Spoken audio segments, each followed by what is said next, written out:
Muy buenos días, queridos hermanos y hermanas. Es una alegría estar con ustedes otra vez. Y quería que hoy reflexionemos sobre Nehemías capítulo 4. Vamos a compartir este mensaje eh, antes de pasar a una nueva serie. Y en el mes de enero vamos a retomar sobre este libro maravilloso que nos habla acerca de la reconstrucción de una sociedad, la reconstrucción de una ciudad y que tiene tanta aplicación para nuestras vidas. Así que el domingo que viene, que es el aniversario de la iglesia, te lo recuerdo, vamos a estar comenzando con una serie que nos va preparando para lo que la iglesia llama el Adviento, que es el recordatorio de la venida de Jesucristo en Navidad. Así que vamos a compartir mensajes sobre la Navidad conectados con las cartas que encontramos en el Nuevo Testamento, principalmente del apóstol San Pablo. Así que vamos a hablar sobre Navidad en las cartas, o las cartas en Navidad. Y me parece que es un tema muy relevante también para compartir y reflexionar. Vamos a leer entonces rápidamente el capítulo 4 y quiero invitarte a que puedas leerlo allí en tu pantalla o lo vamos a leer de nuestras Biblias. Y voy a entonces arrancar en el capítulo 4. Dice así la palabra del Señor. Dice: cuando oyó Sanbalat que nosotros edificábamos el muro, se enojó y se enfureció en gran manera e hizo burla de los judíos. Y habló delante de sus hermanos y del ejército de Samaria y dijo: ¿qué hacen estos débiles judíos? ¿Se les permitirá volver a ofrecer sus sacrificios? ¿Acabarán en un día? ¿Resucitarán de los montones del polvo las piedras que fueron quemadas? Y estaba junto a él Tobías, amonita, el cual dijo: lo que ellos edifican del muro de piedra, si subiera una zorra, lo derribará. Oye, oh Dios nuestro Dios, oye, oh Dios nuestro, que somos objeto de su menosprecio, y vuelve la acción de ellos sobre su cabeza y entrégalos por despojo de la tierra de su cautiverio. No cubras su pecado, ni su iniquidad sea borrada delante de ellos, delante tuyo, porque se airaron contra los que edificaban. Esta es la oración de Nehemías. Así, en medio del relato, ¿verdad? Y continúa entonces: edificamos pues el muro, y toda la muralla fue terminada hasta la mitad de su altura, porque el pueblo tuvo ánimo para trabajar. Pero ocurrió que, oyendo Sanbalat y Tobías y los árabes y los amonitas, etcétera, dice que eran reparados porque ya los portillos comenzaban a ser cerrados, se enojaron mucho. Pero ocurrió que y conspiraron todos a una para venir a atacar a Jerusalén y hacerle daño. Entonces oramos a nuestro Dios y por causa de ellos pusimos guarda entre ellos de día y de noche. Y dijo Judá: las puertas de los acarreadores se han debilitado y el escombro es mucho y no podemos edificar el muro. Y nuestros enemigos dijeron: no sepan ni vean hasta que entremos en medio de ellos y los matemos y hagamos cesar la obra. Y ocurrió que venían los judíos que habitaban entre ellos y nos contaban lo que estaba ocurriendo. Verso 13. Entonces, por las partes bajas del lugar detrás del muro y en los sitios abiertos, puse al pueblo por familias, con sus espadas, con sus lanzas y con sus arcos. Después miré y me levanté y dije a las noches y a los oficiales, al resto del pueblo: no tengan miedo, no tengan miedo, porque acuérdense del Señor grande y temible, y peleen por sus hermanos, por sus hijos, por sus hijas, por sus mujeres y por sus casas. Y cuando oyeron nuestros enemigos que lo habíamos entendido y que Dios había desbaratado el consejo de ellos, nos volvimos todos cada uno a su tarea. Después aquel día la mitad de mis siervos trabajaba en la obra y la otra mitad tenía escudos, arcos y lanzas. Detrás de ellos estaban los jefes de toda la casa de Judá. Los que edificaban en el muro, los que llevaban los escombros y los que cargaban con una mano trabajaban en la obra y en la otra tenían la espada. Imagínate, la cuchara de albañil de un lado en una mano y en la otra mano la espada. Qué imagen de lo que es la diligencia y la perseverancia, ¿no? Porque los que edificaban, cada uno tenía su espada ceñida en sus lomos y así se edificaban, y el que tocaba la trompeta estaba junto a mí, y dije a los nobles y a los oficiales y al resto del pueblo: la obra es grande y es extensa, nosotros estamos apartados en el muro y lejos unos de otros, en lugar donde oyeren el sonido de la trompeta, reúnanse, nuestro Dios peleará por nosotros. Nosotros pues trabajábamos en la obra y la mitad de ellos tenían lanzas y trabajaban hasta que subían las estrellas, hasta que se hacía muy tarde a la noche. También dije entonces al pueblo: cada uno con su criado permanezca dentro de Jerusalén y de noche sirvan de centinelas y vigilen la obra. Y yo, ni mis hermanos, ni mis jóvenes, ni la gente que guardaba, que me seguía, nos quitamos nuestro vestido, solo lo hacíamos para bañarnos. Qué imagen tremenda de lo que es esta parte del relato de la historia de Nehemías. El mensaje de toda la Biblia es que Dios está en la tarea de la restauración de todas las cosas. Él comienza con vidas y luego forma un pueblo, una nueva sociedad, la sociedad alternativa, su reino. Y Dios usa ese pueblo para que nuevas vidas sean incorporadas a su plan de restauración.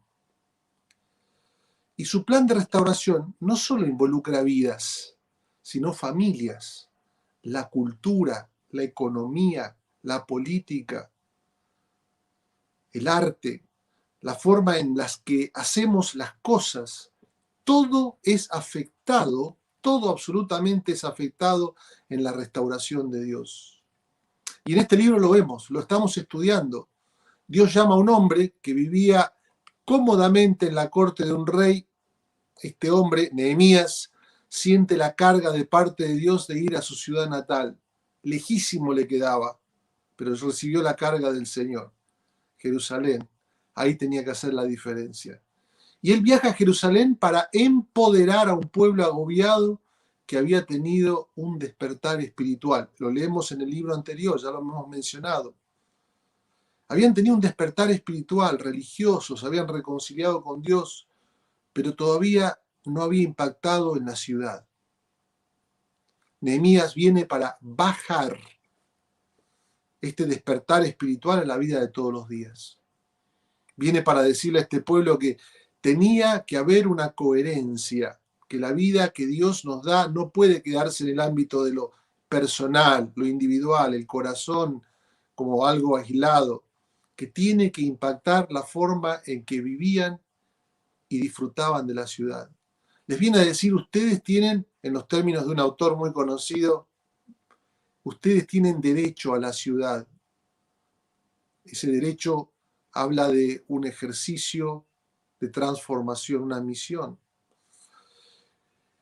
¿Cuáles son los principios? Y quiero repasar con ustedes estos 3 principios que Nehemías le alienta al pueblo. Lo hemos estado viendo, lo voy a repetir, allí lo hemos puesto. El primer principio es: Dios está con nosotros.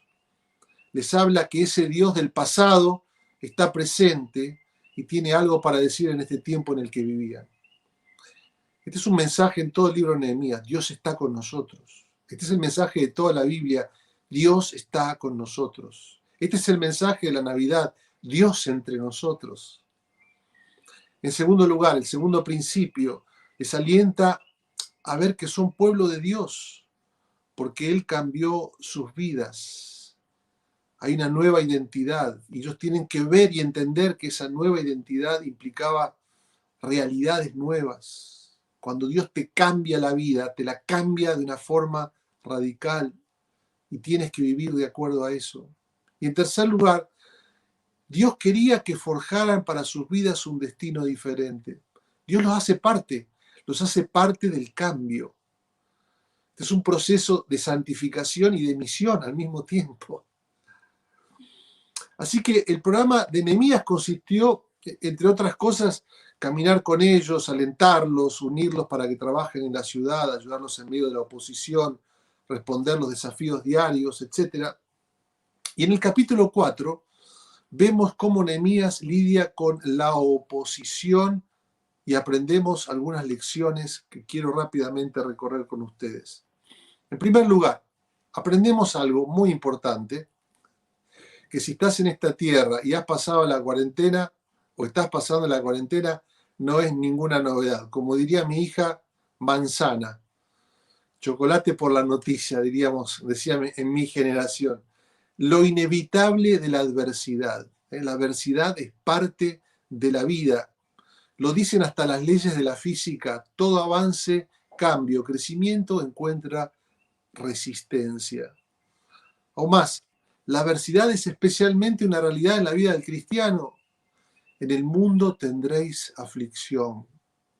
Las Escrituras nos hablan de esta realidad allí en el libro de Hechos, por ejemplo, nos dice que a través de muchas tribulaciones debemos entrar en el reino de Dios. Ahí en Primera de Pedro nos dice, ahora por un tiempo es necesario que seamos afligidos por varias pruebas. También nos dice ahí en Primera de Pedro que espera y se espera que los cristianos reciban persecución y sufran como malhechores, como ladrones o como delincuentes. La vida cristiana normal es una batalla. Y este es el mensaje principal. La vida es una batalla. Pero por lo menos en la vida cristiana sabemos que hay una batalla y que esa batalla tiene implicancias positivas para nuestra vida. No luchamos, sin duda, dice la Escritura, no luchamos contra carne y sangre, sino contra principados, potestades, huestes de maldad, etcétera, que también están operando. El viejo enseñanza era contra nuestra propia realidad caída, contra la muerte y contra el enemigo, Satanás.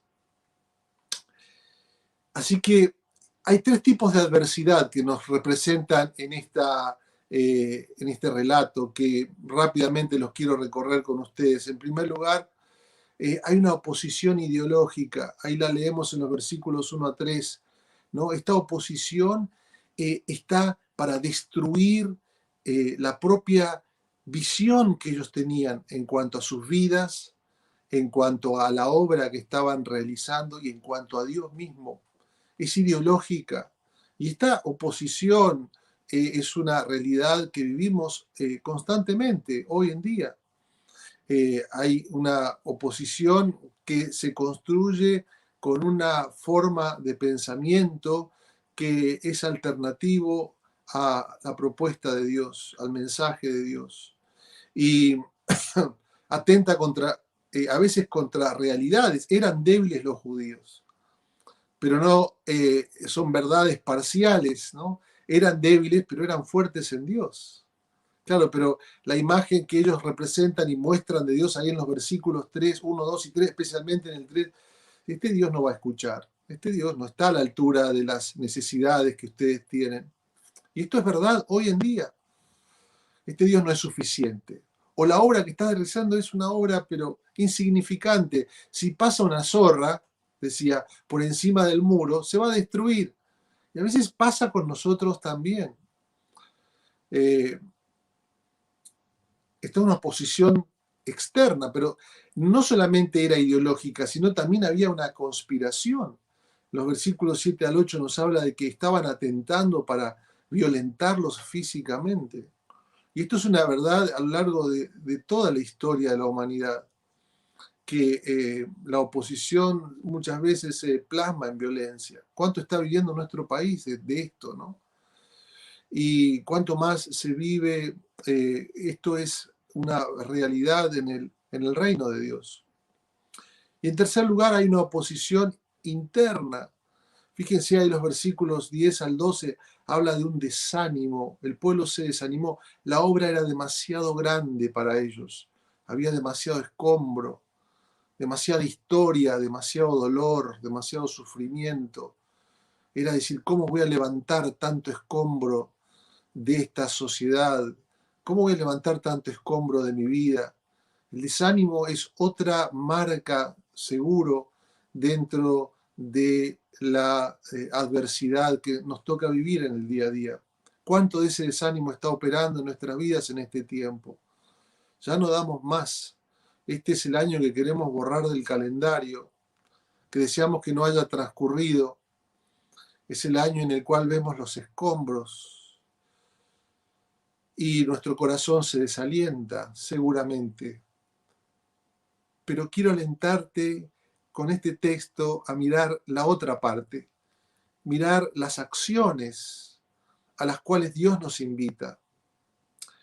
En primer lugar, y ahí quiero meditar acerca del uso de los medios de gracia. El catecismo de Westminster, que es un catecismo que para nosotros es muy importante en la iglesia evangélica, dice así que los medios de gracias son las cosas ordinarias y externas por las cuales Cristo comunica a su iglesia los beneficios de su muerte en nuestro favor. Los medios que el Espíritu Santo emplea para aplicarnos la salvación que Dios ha preparado en Cristo. Y hay por lo menos tres medios de gracia que aquí podemos mencionar, o dos seguro y un tercero que algunos lo plantean como un medio de gracia. El primero es la oración. Fíjense ahí los versículos 4, 5 y 9, otra vez volvemos, la oración del trabajador. Nehemías es un trabajador que ora a Dios, de intensa nivel de oración. Ahí fíjense cómo la gente se entrega a la oración, a través de la oración de su líder. Se atan la espada, vuelven al trabajo y oran a Dios, no porque la oración cambie algo. Tenés que dejar de decir que la oración cambia las cosas. La oración no cambia nada. Aquel a quien le oras es el que cambia todas las cosas. Él es poderoso para escuchar y responder y hacer mucho más abundantemente de lo que pedimos o imaginamos. Ora. Ora al Señor. Como Nehemías, como este pueblo, una y otra vez. Cada vez que venía esta oposición, Nehemías hacía un alto, casi como que se confunde en el medio del relato y levanta esa oración a Dios. Persevera en la oración. Como decía mi abuelo, me preguntaba, ¿oraste? Le decía al abuelo, sí oré. ¿Perseveraste en la oración? ¿Le entregaste a Dios el problema? ¿Confiaste que Él es el Dios que puede cambiar todas las cosas? El que está en nosotros mayor es que el que está en el mundo. Esta es nuestra confianza. Segundo medio de gracia. Este pueblo persevera en la palabra. Fíjate lo que dice allí en el versículo 14. Nehemías les dijo, no tengan miedo de esta gente. Recuerden que el Señor es grande y temible. Recuerden lo que Dios ha hablado en su palabra una y otra vez. La palabra del Señor estaba en el corazón de Nehemías y se las recuerda una y otra vez al pueblo. Y entonces dice, luchemos por defender a nuestros hermanos, nuestros hijos, nuestras hijas y nuestras esposas. Luchemos por nuestros hogares. En tercer lugar, la comunión. Los reúne en familia. Es como que esta cuestión de ser familia, de ser pueblo, cada vez que encontraba una forma de reagrupar al pueblo. Todo este texto nos habla de reagrupar en familias, de luchar por la familia, los reúne de acuerdo a ciertos rangos funcionales. Muy bien, muy importante, muy importante. En segundo lugar, la segunda acción, la perseverancia, diríamos, en el trabajo. Siguieron haciendo lo mismo, lo que Dios los llamó a hacer, sin balas de plata, sin estrategias inteligentes. Construye la ciudad. Luego levántate y hazlo de nuevo mañana. A veces buscamos un atajo, ¿verdad? Algún método mágico, alguna bala de plata, como la que mata a los vampiros, algún camino hacia el poder espiritual para vencer el pecado, haciendo una diferencia para Jesús, algún atajo otra vez. Eso es lo que queremos. Pero eso no es realmente la vida cristiana normal. Y hablando de esta normalidad, quiero decirte, trabajar con dificultad, esa es la vida cristiana normal. Colocar un ladrillo encima de otro ladrillo y construir una hilera cada día, barriendo los escombros. Hago lo mismo a largo plazo, paso a paso. No retrocedas, no disminuyas tu velocidad, mantén el rumbo. Mucho más fructífero que cualquier paroxismo repentino, cualquier idea repentina de energía espiritual que pueda surgir, que se gasta pronto, ¿no? Hacer lo mismo cada día, esa es la vida cristiana normal. Solo sigue así. Abre tu Biblia, ve a la comunidad de fe, ora al Señor y ponte a trabajar otra vez. Y quiero que veas esta foto de la misión, del edificio de la misión. Allí, mira cómo fuimos a lo largo de los años construyendo. Esto es un ejemplo físico, ¿no? Pero sirva como metáfora. Me ha tocado a lo largo de mi vida como pastor participar en diferentes obras de construcción. Fíjense cómo era el lugar cuando lo compramos en la década del 90 y cómo se fue transformando. El edificio que hoy es el edificio que pudimos construir con escombros reciclados y con el esfuerzo cooperativo de miembros de la iglesia que se habían quedado sin trabajo y armamos una cooperativa de trabajo. Esa cooperativa continuó durante muchos años. Esa cooperativa de trabajo era de oficios, les enseñábamos a los hermanos a oficios nuevos, cómo trabajar con el hierro, cómo trabajar con la madera, cómo trabajar con el cemento. Y de allí salieron medio oficiales y oficiales, carpinteros, plomeros. Fue maravilloso. Y a veces no teníamos ánimo porque era muy grande la adversidad en el 2001, muy grande. No había dinero, no había ni para hacer la olla del puchero. Pero ahí teníamos en nuestro corazón la convicción de que esta obra era una obra que nos permitía unirnos, nos permitía orar, nos permitíamos entrenar y a través de ella íbamos dando oficio y todo dinero que entraba lo reciclábamos dándole de comer a cada una de las 15 familias que trabajaban en esa construcción. La perseverancia en el día a día, el trabajar, el construir, así es nuestra vida, así es el llamado que Dios ha puesto en nosotros. Sí creemos que Dios puede hacer y hace milagros, pero los milagros son los de cada día, cuando te levantas, te pones los pantalones y sales para trabajar, o esperas que Dios va a abrir una puerta de trabajo. Este es el llamado, esta es la forma de construir una ciudad diferente y de luchar contra la adversidad, confiando en este Señor. Si hay algo que sé es de construcción, me ha tocado trabajar en la construcción de por lo menos 4 y la remodelación de 4 o 5 edificios. Y este ejemplo me entusiasma. Quiero volver otra vez al tercer punto, antes de terminar. Oraron y se prepararon para la guerra. Dice que el texto, a partir del versículo 14, dice que se organizaron para la guerra. Se pusieron en guardia, pusieron hombres con lanzas, los que acarreaban los escombros tenían en una mano el balde o la cuchara y en la otra mano tenían la espada, u otros tenían ceñida la espada muy cerca, esperando la batalla en cualquier momento. Oraron y se prepararon por la guerra. ¿Ves eso? Sus enemigos conspiraron y en el versículo 9 dice, así que oramos a nuestro Dios y pusimos guardia como protección contra ellos. A ver, un minutito, Nehemías. ¿Cuál es? ¿Confías en la soberanía de Dios? Bueno, sí lo hace. ¿Qué es todo este asunto con una espada a su lado? ¿Para qué necesitas una guardia? Si Dios es soberano, ¿para qué necesitas una guardia? ¿De qué se tratan las espadas, las lanzas, los escudos? Es una objeción bastante común a la relación entre la sabiduría, entre la soberanía de Dios y la responsabilidad humana, ¿no? Lo escuchamos a menudo. Si Dios es soberano, ¿por qué estamos llamados a obedecer o a actuar o a servir o a hacer cualquier cosa por ese motivo? Realmente no es una pregunta que le preocupe a la Biblia. En lo más mínimo, en las Escrituras, la soberanía de Dios y nuestra responsabilidad no se anulan entre sí.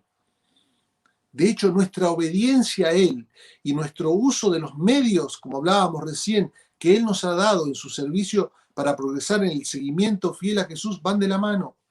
Todo descansa en la soberanía de Dios. Que Dios es soberano nos da la confianza, débiles como somos, para hacer uso de los medios que Él nos ha dado, para ponernos la espada y salir a la lucha.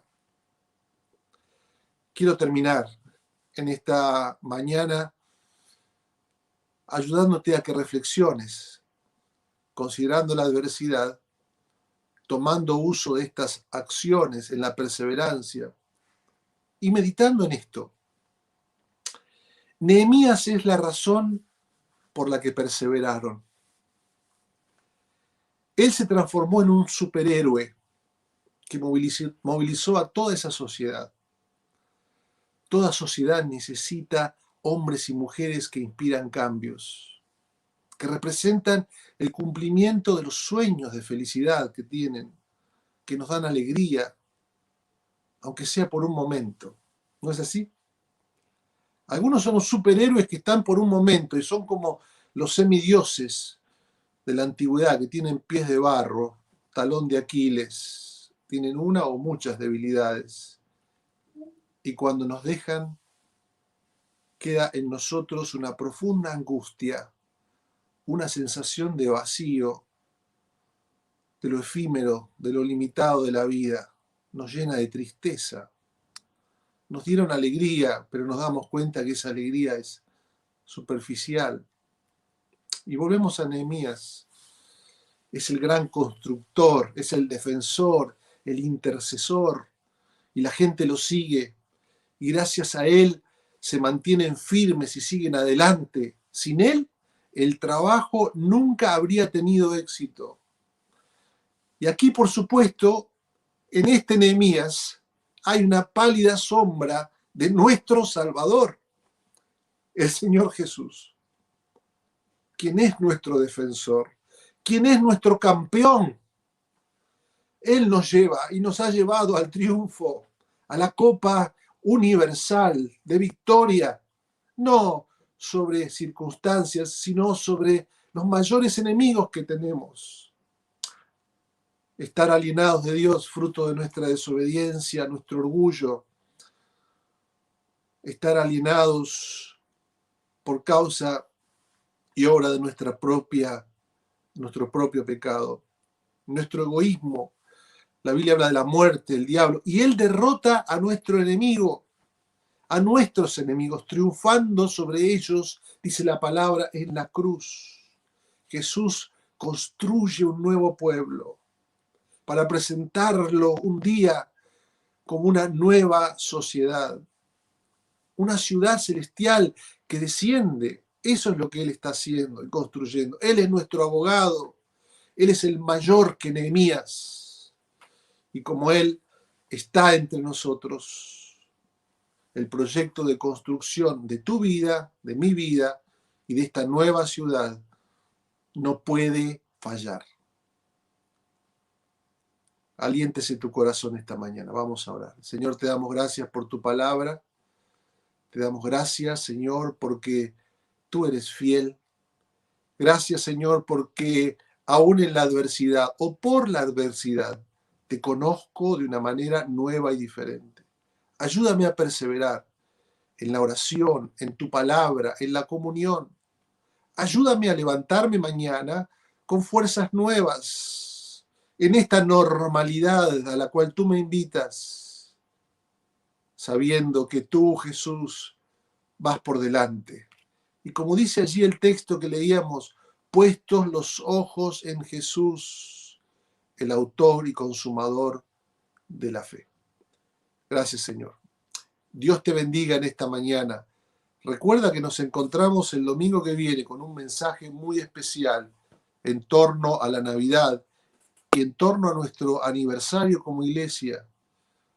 Gracias, Señor, y gracias por este tiempo. Dios te bendiga.